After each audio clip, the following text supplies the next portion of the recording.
এরই মধ্যে যে কতগুলো কাণ্ড কীর্তি প্রায় প্রত্যেক দিন ঘটছে। বৈষম্য বিরোধী ছাত্রদের মধ্যে এখন ২-৩ ভাগ তারা প্রায় বিভিন্ন জায়গায় কিন্তু ছোট্টখাট্ট সংঘাতে লিপ্ত হচ্ছে। তাদেরকে রক্ষা দেওয়া, সুরক্ষা দেওয়ারও কিন্তু একটা দায়িত্ব হাবিব ভাইদের অর্থাৎ বিএনপির আছে। কিন্তু হয়তো বয়সের কারণে, পরিস্থিতির কারণে তারা বুঝতে পারছে না।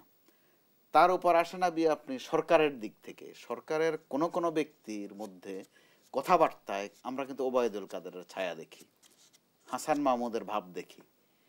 একজন বলেই ফেললেন যে তিনি সিন্ডিকেটের কাছে অসহায়, তিনি আর পারছেন না।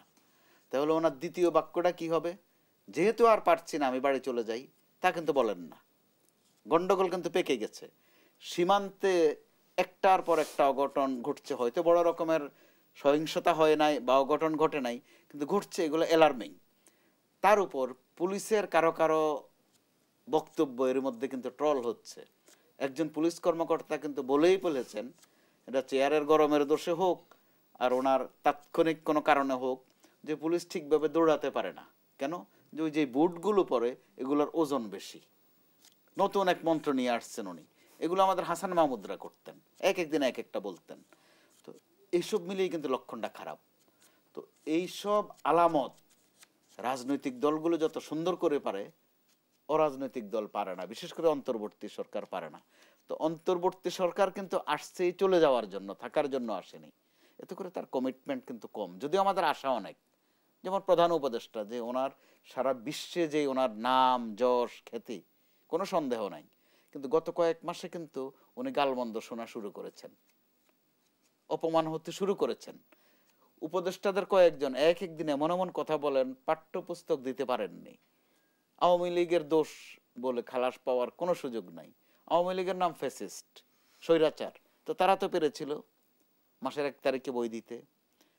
তার উপর সিন্ডিকেট দমন করতে পারেননি, আর পারছেন না বলে আনডান, হাফডানও না।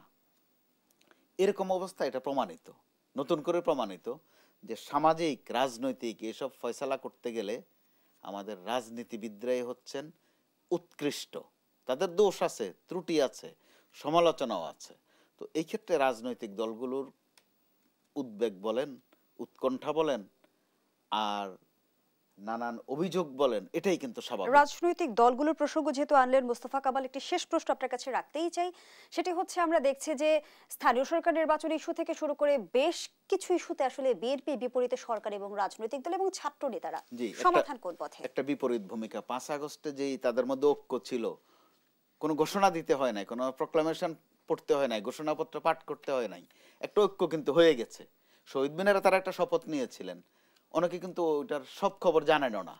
যেরকম 71-এ ঘোষণায় কি ছিল, বক্তব্যে কি ছিল, মানুষের দরকার ছিল ঝাঁপাইয়া পড়া, এবারও কিন্তু তাই হয়েছে।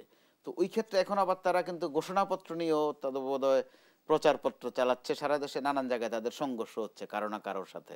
বলা হচ্ছে পরে যে না, হালকা মেরেছে, বেশি মারেনি। এগুলো হাস্যকর। তাদের ওই অপমান ছাত্রদের, এটাও তো আমাদের জন্য শোভনীয় নয়। তাদেরও সুরক্ষা দরকার আছে, এখানে উল্লেখ করতে হয়।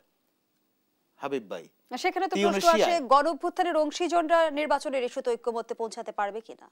পৌঁছাতেই হবে। এখন যদি তর্ক করেন যে হ্যাঁ, তর্কের উপাদান আছে, যে 3-4 মাসে তারা নির্বাচন করবে, কিভাবে পারবে তারা? যেহেতু ডক্টর ইউনূসের কোনো দল নাই, এই বিশ্বাস কিন্তু রাজনৈতিক দলগুলোর আছে যে নির্বাচন প্রশ্নে তিনি তার জায়গা থেকে নিরপেক্ষ থাকবেন, যেটা বিচারপতি শাহাবুদ্দিন আহমেদ কিন্তু দেখিয়েছেন। ওনার যে খুব হোমওয়ার্ক ছিল তাও কিন্তু না। ওনার সততা বা ওনার কলিগদের যে কাজের দক্ষতা, ওটার উপর বেস করে কিন্তু 91-তে তুলনামূলক যথেষ্ট সুন্দর নির্বাচন হয়েছে। এখন যেহেতু পর পর 3টা বছর নির্বাচনের নামে মানুষ নাটক দেখেছে, তামাশা দেখেছে, সেখানে আমরা প্রত্যাশা রাখতে পারি বিগত অভিজ্ঞতাকে কাজে লাগিয়ে সঠিক পথে পরিচালিত হবে আমাদের রাজনীতি।